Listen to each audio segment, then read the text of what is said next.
अस्सलामुअलैकुम, आप देख रहे हैं कशिश खबरनामा। मैं हूं मोहम्मद अब्दुल मोहसिन। सबसे पहले पेश है सुर्खियां।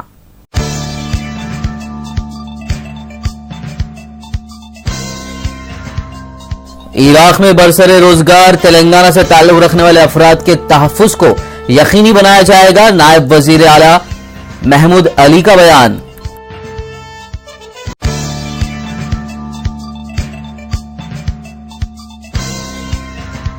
आंध्र प्रदेश के वजीर आला चंद्रबाबू नायडू ने रिजर्व बैंक ऑफ इंडिया के गवर्नर से फोन पर की बात। किसानों के खर्चात की मुआफी को वक्त की जरूरत करार दिया।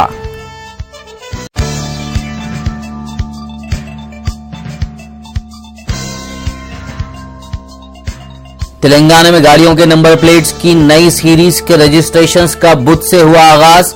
अब एपी के बजाय टीएस सीरीज के नंबर दिखेंगे गाड़ियों पर।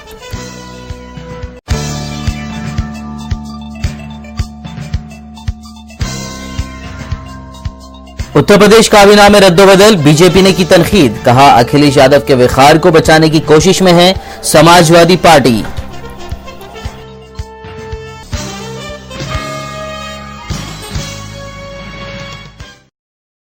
और अब खबरें तफसील से।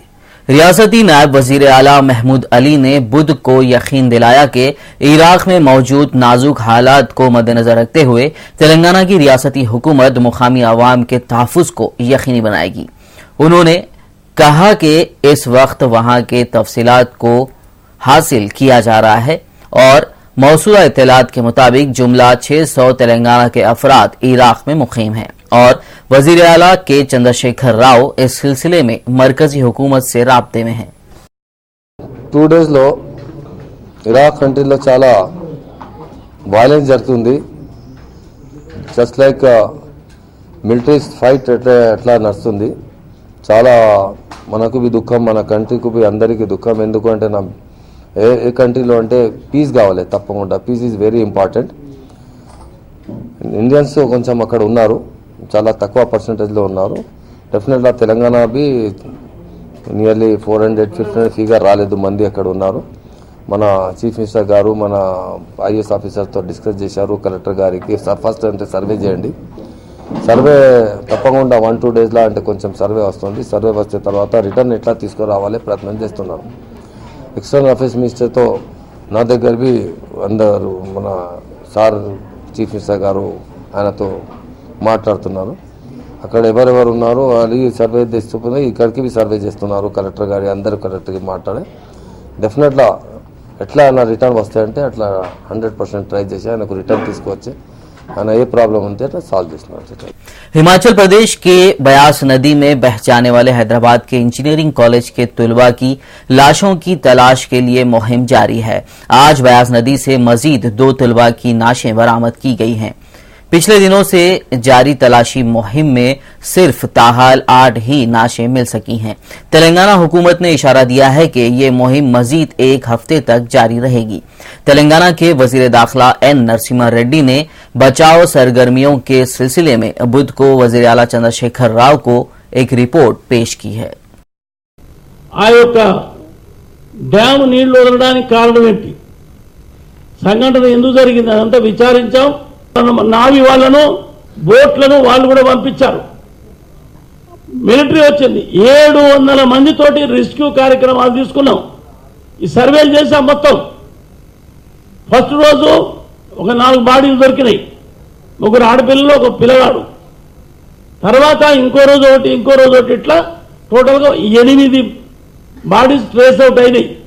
మేము మా ప్రభుత్వం తరపు నుంచి, తెలంగాణ ప్రభుత్వం తరపు నుంచి కేంద్రం రాష్ట్రాలను ఒత్తిడి చేసి మా ముఖ్యమంత్రి గారు గంటకు మాతోటి రివ్యూ చేసుకుంటా మాట్లాడుకుంటా ప్రెషర్ చేయడం వల్ల ఇంతమంది 700 మందిని మేము సమీకరించగలిగినాం. तेलंगाना के 10 अजला में गाड़ियों के नंबर प्लेट्स की नई सीरीज के रजिस्ट्रेशंस का बुध से आगाज हो चुका है। हुकूमत ने हर जिले के लिए सीरीज के नंबरात अलॉट किए हैं। अब गाड़ियों पर एपी के बजाय टीएस सीरीज के नंबर होंगे। हुकूमत की जानिब से सरकारी गाड़ियों के लिए अलहदा नंबरों की सीरीज अलॉट की गई है। इस सिलसिले में हुकूमत की जानिब से अहकामात जारी कर दिए गए हैं। तेलंगाना असेंबली में कायद अपोजिशन व कांग्रेस के रहनुमा चाना रेड्डी ने तेलंगाना में बाज तेलुगु न्यूज चैनलों को बंद करने के हुकूमत तेलंगाना के फैसले पर एतराज जाहिर किया है। उन्होंने कांग्रेस लेजिस्लेचर पार्टी ऑफिस में मीडिया से बात करते हुए हुकूमत के इस इक़दाम को बदले की सियासत से ताबीर किया। वाज़ेह है कि तेलंगाना के अरकान असेंबली के खिलाफ नशरियात करने पर TV9 के नशरियात को तेलंगाना भर में बंद करने का केबल ऑपरेटर्स की जानिब से फैसला किया गया था और जिसको रियासती हुकूमत ने मंजूरी दे दी है। ఈ సందర్భంగానే ఈ మధ్య కాలంలో TV9 ప్రసారంలో తెలంగాణ మొత్తం శాసనసభను వ్యంగ్యంగా ఒక విధమైన యాలన చేస్తున్నట్టుగా చూపించినటువంటిది చాలా బాధాకరం, విచారకరం. దాన్ని అసెంబ్లీలోనే ముక్త కంఠంతో ఖండించడం మళ్ళీ ఒకసారి నేను ఖండిస్తున్నాను. दूसरी जानिब तुकाराम पुलिस स्टेशन के हुदूद में ABN न्यूज चैनल के स्टाफ ने मुकामी केबल ऑपरेटर्स के दफ्तर के रूबरू धरना दिया। वो ABN न्यूज चैनल के नशरियात की इजराई पर जोर दे रहे थे। मुजाहिरीन ने MRO को एक याददाश्त भी पेश करते हुए इसे गैर कानूनी करार दिया। Telangana electronic media association Secunderabad के सदर के सागर बाबू की जेर क़यादत ये धरना मुनज़्ज़म किया गया। इस मौके पर रवि प्रकाश गौड़, के जनार्दन और श्रीनिवास भी मौजूद थे। ప్రజా సమస్యల పట్ల నిష్పక్షపాతంగా వ్యవహరిస్తూ ప్రజా సమస్యలను ప్రజల్లోకి నాయకులకు పాటు పరిష్కారం కోసం నిత్యం కృషి చేసే ఆంధ్రజ్యోతి ABN ఆంధ్రజ్యోతి ప్రసారాలను నిలిపివేస్తూ ప్రజాస్వామ్యాన్ని కించపరిచే ఈ యొక్క తెలంగాణ రాష్ట్ర ప్రభుత్వం ఏర్పడిన తర్వాత మొట్టమొదటిసారిగా ఏదైతే ప్రజాస్వామ్యంపై అదేవిధంగా పాతికేయులు ప్రజాపలో ABN ఆంధ్రజ్యోతి ప్రసారాలు అదేవిధంగా TV9 పైన తమిళనాడు తరహాలో నిషేధం విధిస్తారని చెప్పి అంటే ఎంతో ప్రమాదకరమైన విషయం ఇది. ఎందుకంటే మీడియా అనేది ప్రభుత్వానికి ప్రజల మధ్యన నడిపించే ఒక వారధి. అయితే ప్రభుత్వం చేసే సమస్యలు కానీ వాళ్ళ యొక్క విధానాలు కానీ ప్రజల్లో సామాజికంగా జరిగే సమస్యలు కానీ ప్రతి ఒక్కరికి చూపించగలిగేదే ఒక మీడియా। तेलंगाना के वजीर आला के चंद्रशेखर राव के personal secretary P Santosh Kumar की दिल का दौरा पड़ने से मौत हो गई है। संतोष कुमार एक हफ्ते पहले ही चंद्रशेखर राव के पर्सनल सेक्रेटरी मुकर्रर किए गए थे। संतोष कुमार को कैंसर था और वो अस्पताल में जेर इलाज थे। आंध्र प्रदेश के वजीर आला चंद्रबाबू नायडू ने रिजर्व बैंक ऑफ इंडिया के गवर्नर रघुराम राजन को बुध की सुबह फोन किया। जराये के मुताबिक चंद्रबाबू नायडू ने रघुराम राजन से कहा कि आंध्र प्रदेश के किसानों के कर्जदाद की मुआफी वक्त की जरूरत है। किसान कुदरती आफत और दीगर मसाइल की वजह से परेशानी का सामना कर रहे हैं। वाज़ेह रहे कि 2 दिन पहले ही RBI ने तेलंगाना और आंध्र प्रदेश की रियासती हुकूमतों की जानिब से किसानों के कर्जों के मुआफी के फैसले पर एतराज किया है। ताहम जराये के मुताबिक अगर रियासती हुकूमतों के इस स्कीम पर संजीदा होने की सूरत में RBI ने भी संजीदगी जाहिर की है। आंध्र प्रदेश के chief secretary IVR Krishnamurthy Delhi में सरगर्म हैं। आंध्र प्रदेश को माली बहरान से निकालने के लिए फंड और आंध्र प्रदेश को खुसूसी रियासत का दर्जा देने के उमूर पर वो मुख्तलिफ वजारतों के आला अफसरान से तबादिल ख्याल कर रहे हैं। साथ ही आंध्र प्रदेश के तमाम ज़ेर इल्तिवा मंसूबों की जल्द तकमील के लिए भी वो नुमाइंदगी कर रहे हैं। दिल्ली में आंध्र प्रदेश के खुसूसी नुमाइंदे राम मोहन राव ने बुध को अपनी जिम्मेदारी संभाल ली है। दिल्ली के AP भवन में उन्होंने आज सुबह ये जिम्मेदारी संभाल ली। इस मौके पर मरकजी वजीर अशोक गजपति राजू के अलावा आंध्र प्रदेश से ताल्लुक रखने वाले मुख्तलिफ अफसरों और दूसरों ने उन्हें मुबारकबाद पेश की। తర్వాత ఇప్పుడు మన రాష్ట్రం ముఖ్యంగా లోటు బడ్జెట్ తో ఉంది, జీరో నుంచి ప్రారంభిస్తున్నాం కాబట్టి ఇక్కడ కేంద్ర ప్రభుత్వానికి రాష్ట్ర ప్రభుత్వానికి కమిషనర్ గారు ఉన్నప్పటికీ కూడా ప్రత్యేక ప్రతినిధిగా నన్ను నియమించి ఈ యొక్క ఫైల్స్ గానీ లేదా మనకు రావాల్సిన వనరులు గానీ ఉండే త్వరితగతిగా తీసుకురావడానికి లేదా పరిశ్రమ చేసి వారధిలాగా ఉండమని నాకు ఈ బాధ్యతలు అప్పగించారు. ఇదివరకు పనిచేయటం ఒక ఎత్తు అయితే స్టేట్ రిప్రజెంటేటివ్ గా ఇప్పుడు విభజన జరిగిన తర్వాత ఇప్పుడు పనిచేయటం చాలా కీలకమైనది నేనైతే భావిస్తా ఉన్నా. ఎందుకంటే రాష్ట్రాభివృద్ధిలో ఎంతో కొంత నా వంతు నేను కృషి చేసి అభివృద్ధిలో దోహదపడ్డ వ్యక్తిగా ఉంటానని నేనైతే.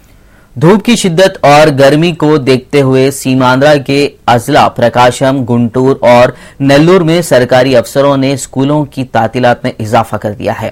हर साल स्कूल जून के पहले या दूसरे हफ्ते में खुलते थे, ताहम इस मर्तबा शदीद गर्मी और धूप की शिद्दत को देखते हुए तातीलात में 2 दिन की तौसी की गई है। सीमांध्रा के बेशतर हिस्सों में मानसून की आमद न होने से अभी भी शदीद गर्मी की लहर बरकरार है। कई मकामात पर दर्ज हरारत 42 और 43 डिग्री सेल्सियस दर्ज किया जा रहा है। महकमे मौसमियात ने तवक्को जाहिर की है कि आइंदा 2 या 3 दिन में मानसून सीमांध्रा के बेशतर हिस्सों में दाखिल हो जाएगा। चिलकलगढ़ा पुलिस स्टेशन के हुदूद में वाक़े पारसीगड्ढा में एक स्कूली तुलबा 13 साला सरिता ने फांसी लेकर खुदकशी कर ली। ये लड़की अमरावती स्कूल की तालिबे इल्म थी। पुलिस ने केस दर्ज करते हुए लाश को पोस्टमार्टम के लिए गांधी अस्पताल मुंतकिल किया है। केस की जांच जारी है। ఇప్పుడు 8వ క్లాస్ ఏం పేరు పిల్ల పేరు సరిత ఏమైనా నిన్న స్కూల్కి వెళ్ళాము బుక్స్ కొనుక్కొచ్చినా ఇలా స్కూల్కి తయారైతే మాకు పెద్ద అమ్మాయి నేను పక్కకు కూర్చున్నాం అయితే ఇంట్లో తయారైతుంది కదా అని చుట్టేసిన తయారైతే టిఫిన్ బాక్స్ పెట్టుకుంటాను నేను మా పెద్ద బుద్ధి మాట్లాడుకుంటా అంటే మేము పోయి చూద్దరికి ఒక 5 నిమిషాలు కూర్చొని బయటికి లోపలికి పోతారికి డోర్ వేసుకొని ఉన్నది ఆ డోర్ గుద్దితే అసలు పిలిస్తే సపోర్ట్ చేయట్లేదు డోర్ గుద్దిండు ఆ పక్క నేను వచ్చి డోర్ పిలిస్తే డోర్ గుద్దితే చూద్దరికి డోర్ వేసుకున్నా ఇంటికన్నా ఉన్న ఒక 5 నిమిషాలలోనే ఇంతలో అట్లా అయిపోయింది అంతే 10 నిమిషాలలోనే ఏమనలే స్కూల్లో ఏమన్నా గొడవలు స్కూల్లో కూడా ఏమనలే మాకు ఎవరి మీద డౌట్ లేదు। रियासती महकमा लेबर की जानिब से पुराने शहर के भवानी नगर पुलिस स्टेशन के हुदूद में बच्चा मजदूरी के खिलाफ छापामार कार्रवाई की गई। महकमा लेबर के अहदेदारों ने तालाब कट्टा के मुख्तलिफ इलाकों में यह कार्रवाई की। उन्होंने बच्चा मजदूरी का शिकार 40 बच्चों को बरामद किया। बरामदशुदा तमाम बच्चों की उम्र 6 साल से 14 साल है। इन बच्चों का ताल्लुक यूपी, बिहार और ओडिशा से है। महकमा लेबर के ज्वाइंट कमिश्नर डॉक्टर गंगाधर की जेर निगरानी ये कार्रवाई की गई। रेन बाजार पुलिस के अलावा एनजीओज ने भी कार्रवाई में ताउन किया। भवानी नगर पीएस लिमिट्स करे तालाब कट्टा एरिया में अब 3 लोकेशंस पे बैंगल मेकिंग यूनिट लोकेशंस पे हम रेड करें। Child women and child welfare department, labour department, police department और एनजीओस सब मिलके हम 3 जगह पर एक ही बार छापा मारे।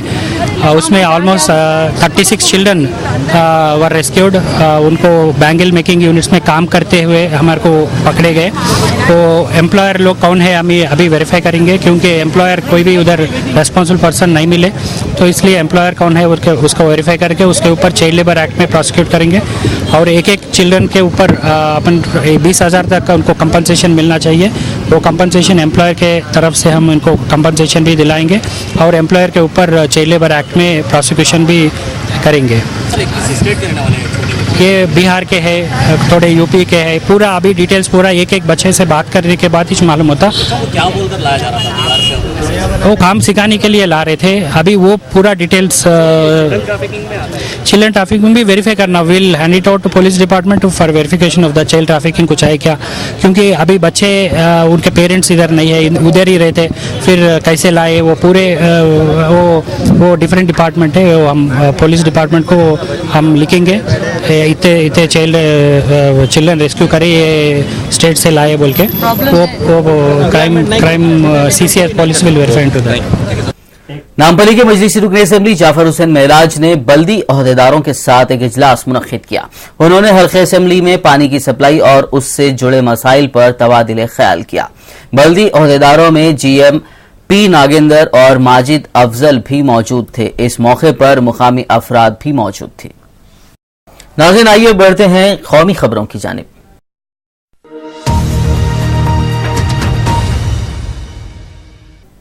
हिंदुस्तान ने उन रिपोर्टों की तस्दीक से इनकार कर दिया है जिनमें चंद हिंदुस्तानी मजदूरों को इराक में आईएसआईएस तंजीम के इंतहा पसंदों ने अगवा करने की बात कही है।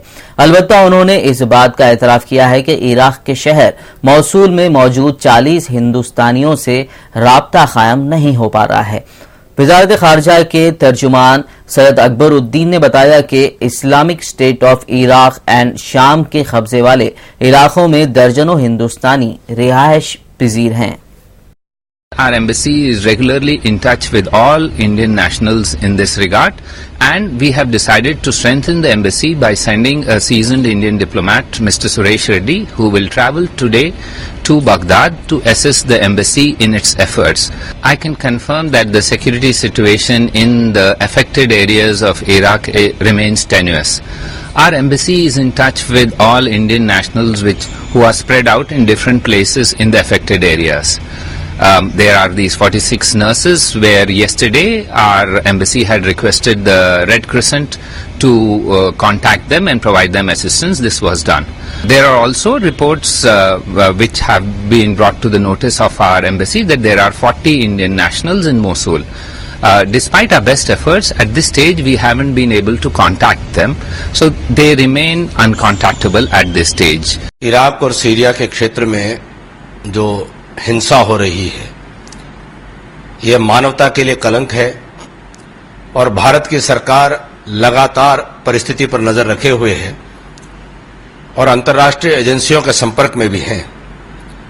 और हमें पूरा विश्वास है कि जो वहां भारतीय जो अगवा हैं या उस क्षेत्र में हिंसा के बीच में फंसे हुए हैं, भारत की सरकार उनकी चिंता करेगी, उनकी सुरक्षा की चिंता करेगी, उनकी वापसी की चिंता करेगी और अंतर्राष्ट्रीय एजेंसियों का साथ लेकर के उनको सुरक्षित घर वापस लेकर के आएगी। I think that it should be taken up at a highest level with more urgency, because in Iraq the civil war which is going on now between the Kurdish rebels and the Iraqi forces, that has affected some areas in a very precarious manner, in the sense there are some towns are under the control of the rebels, especially some towns where Indians are there.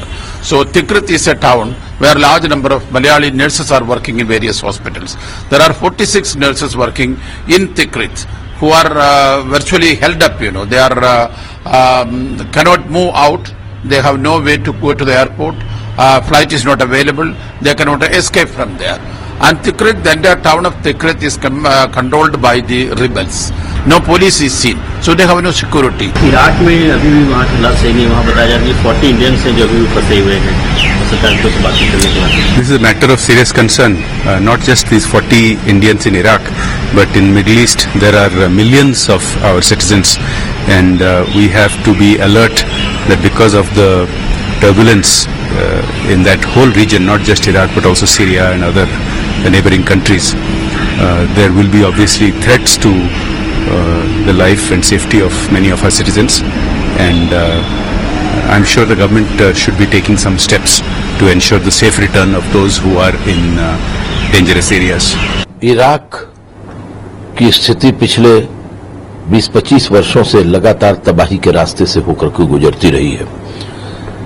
Iraq और भारत के बीच में बहुत अच्छे संबंध हैं और व्यापारिक संबंध भी अच्छे हैं, सरकारें चाहे किसी की हैं। इराक और भारत के रिश्तों की पुख्ता बुनियाद तत्कालीन शासक सद्दाम हुसैन ने डाली थी, जो आज भी चल रही है। लेकिन इराक में शिया और सुन्नी का जो झगड़ा पश्चिम के देशों ने खड़ा किया है और साम्राज्यवादी देशों और नाटो ने जो स्थिति वहां पैदा की है, वो आसानी से भरपाई उसकी होने वाली नहीं। भारत सरकार को तत्काल चाहिए कि अपने नागरिकों की हिफाजत के लिए अपनी एम्बेसी के काम को तेज करे। मरकजी वजीर दाखिला राजनाथ सिंह ने कौमी आबादी रजिस्ट्रेशन यानी NPR का जायजा लिया। ये दुनिया की सबसे बड़ी सिक्योरिटी और ई गवर्नेंस पहल है। सेंटर रजिस्ट्रेशन इंडिया के registrar general doctor C Chandramouli ने प्रोजेक्ट का जायजा लेते हुए इसे कौमी सिक्योरिटी के लिए अहम करार दिया। प्रोजेक्ट की मौजूदा सूरत हाल और मजीद कार्रवाई पर भी तबादिले ख्याल किया गया। वजीर दाखिला ने प्रोजेक्ट को मुंतखा अंजाम तक पहुंचाने के लिए मौसर इक़दाम करने की हिदायत दी। उन्होंने मजीद कहा कि इस हवाले से तमाम जरूरी तजावीज़ मंजूरी के लिए जल्द अज जल्द लाई जाएं। उनमें पैदाइश और मौत के रजिस्ट्रेशन निजाम के साथ मरबूत करने के साथ डाटाबेस को अपडेट करना और शहरियों को कौमी शनाख्ती कार्ड जारी करना शामिल है। रूस के नायब वजीर आजम ने बुध को मरकजी वजीर खारजा सुषमा स्वराज से मुलाकात की। वाज़ेह है कि मुल्क में नई सरकार बनने के बाद रूसी नायब वजीर आजम हिंदुस्तान के साथ ताल्लुकात को नई तवानाई फराहम करने के मकसद से मंगल की देर रात नई दिल्ली पहुंचे हैं। दारुल हुकूमत दिल्ली में आज भी शदीद गर्मी का कहर जारी रहा। गर्मी की वजह से लोगों की हालत खराब रही। महकमा मौसमियात ने बताया कि ज्यादा से ज्यादा दर्जे हरारत 43.3 डिग्री सेल्सियस के आसपास रहा, जबकि कम से कम दर्जे हरारत 29.2 डिग्री रिकॉर्ड किया गया। भारतीय जनता पार्टी ने कहा है कि समाजवादी पार्टी के सदर मुलायम सिंह यादव उत्तर प्रदेश काबीना में रद्दोबदल करवा कर पार्लिमानी इंतखाबात में पार्टी की शिकस्त से होने वाले नुकसान की तलाफी के साथ ही अपने बेटे और वजीर आला अखिलेश यादव का वखार बचाना चाहते हैं। बीजेपी ने कहा कि इंतखाबी शिकस्त की वजह से वजीरों का खत घटाने का कोई जवाज नहीं बनता है। पार्टी की शिकस्त की बुनियाद पर किसी का खत अगर घटाना है तो वजीर आला का घटाया जाना चाहिए ताकि अवाम में मुस्बित पैगाम जा सके। इराकी वजीर आजम नूरी मालिकी ने फौज के कई आला अफसरों को उनके ओहदों से बरतरफ कर दिया है। सरकारी बयान के मुताबिक वजीर आजम ने यह कदम ISIS के शिद्दत पसंदों के पेशकदमी रोकने में नाकामी की वजह से उठाया है। बरतरफ किए जाने वालों में सूबे नैनवा के कमांडर भी शामिल हैं। ये वो इलाका है जिस पर शिद्दत पसंदों ने चंद रोज कबल सबसे पहले कब्जा किया था। दूसरी जानिब इराक में तशद्दुद का सिलसिला बदस्तूर जारी है। गुज़िश्ता रोज बगदाद में होने वाले बम धमाकों और दहशत गर्दाना हमलों में 1 दर्जन से ज्यादा अफराद हलाक जबकि 30 के करीब जख्मी हुए हैं। बरतानिया ने ईरान में अपना सिफारतखाना दोबारा से खोलने का ऐलान किया है। बरतानवी वजीर खारजा विलियम हेग के मुताबिक गुज़िश्ता दिनों के दौरान मगरबी ममालिक और ईरान के बाहमी रवाबित में बेहतरी आई है और सिफारतखाना दोबारा से खोलने का ये एक इंतहाई मुनासिब मौका है। साल 2011 में खुदामत पसंदों के एक हमले के बाद बरतानिया ने ईरान में अपनी सिफारती सरगर्मियां रोक दी थी। दूसरी जानिब इराक में सुन्नी शिद्दत पसंदों की पेशकदमी के तनाजिर में अमेरिकी हुकाम भी तेहरान हुकूमत से राब्ते में हैं। अमेरिकी वजीर खारजा जॉन केरी ने कहा है कि इराक में तशद्दुद के खात्मे के लिए अमेरिका ईरान के साथ बातचीत कर रहा है। इजरायली फौज ने मुख्तलिफ मकामात पर छापे मारकर 40 से ज्यादा फलस्तीनियों को गिरफ्तार कर लिया है। इजरायली फौज गुज़िश्ता जुमेरात से लापता 3 इजरायली नौजवानों की तलाश में मसरूफ है, जिनमें से एक अमेरिकी शहरियत का हामिल भी है। ये गिरफ्तारियां मगरबी किनारे के शुमाली इलाके नाबलस में अमल में आई। वजीर आजम नितिन याहू ने इन नौजवानों की गुमशुदगी की जिम्मेदारी हमास पर आयद की थी। अपनी सिक्योरिटी काबीना से खिताब में नितिन याहू ने नौजवानों की गुमशुदगी पर कमजोर आलमी रद्द-ए-अमल पर अफसोस का इजहार किया है। नाइजीरिया में एक बम हमले में फुटबॉल के 21 शायकीन हलाक हो गए हैं। जराये के मुताबिक शुमाली नाइजीरिया के शहर दामातुरू में यह बारूदी मवाद उस जगह नस्ब था जहां फुटबॉल शायकीन ब्राजील और मैक्सिको का मैच देखने के लिए जमा हुए थे। वाज़ेह है कि यह इलाका बोको हराम का गढ़ समझा जाता है। इससे कबल भी ये तंजीम इसी इलाके में मुतादिद मरतबा दहशत गर्दाना हमले कर चुकी है। हुकाम आवाम को खबरदार कर चुके हैं कि वो दहशत गर्दाना हमलों से बचने के लिए अवामी मुकामात पर फुटबॉल मैचेस देखने से गुरेज करें। मलेशिया के साहिलों के करीब तारकीन वतन से भरी एक कश्ती गर्क हो गई है। बताया जाता है कि कश्ती पर 100 से ज्यादा अफराद सवार थे और उनमें से 60 अभी तक लापता हैं। बताया गया है कि कश्ती पर सवार तमाम अफराद का ताल्लुक इंडोनेशिया से था और ये गैर कानूनी तौर पर मलेशिया आ रहे थे। इमदादी टीमों के मुताबिक 55 अफराद को बचा लिया गया है। वस्ती चीन में हथियारों के एक गोदाम में होने वाले हादसाती धमाके में 17 फौजी हलाक हो गए हैं। मुकामी मीडिया के मुताबिक ये धमाका वस्ती सूबे हुनान के शहर हेंगयांग में पेश आया है। बताया गया है कि यह वाकया गुज़िश्ता रोज पेश आया जब ये फौजी हथियारों को एक गोदाम में तरतीब देने में मसरूफ थे। पुलिस की एक खातून ओहदेदार शियाओ ने बताया कि इस वाक़े में कोई आम शहरी हलाक या जख्मी नहीं हुआ है। नाज़रीन, आखिर में एक और नजर सुर्खियों पर।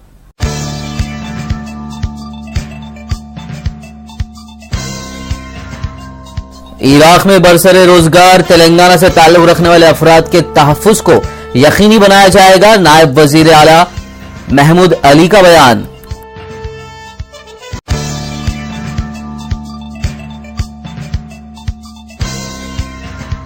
आंध्र प्रदेश के वज़ीर आला चंद्रबाबू नायडू ने रिजर्व बैंक ऑफ इंडिया के गवर्नर से फोन पर की बात। किसानों के खर्चात की मुआफी को वक्त की जरूरत करार दिया।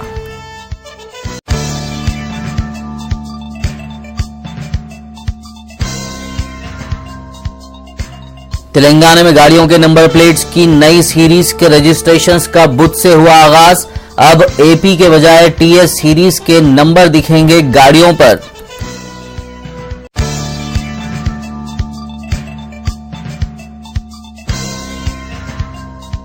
उत्तर प्रदेश काबीना में रद्दोबदल, बीजेपी ने की तनकीद। कहा अखिलेश यादव के विखार को बचाने की कोशिश में है समाजवादी पार्टी।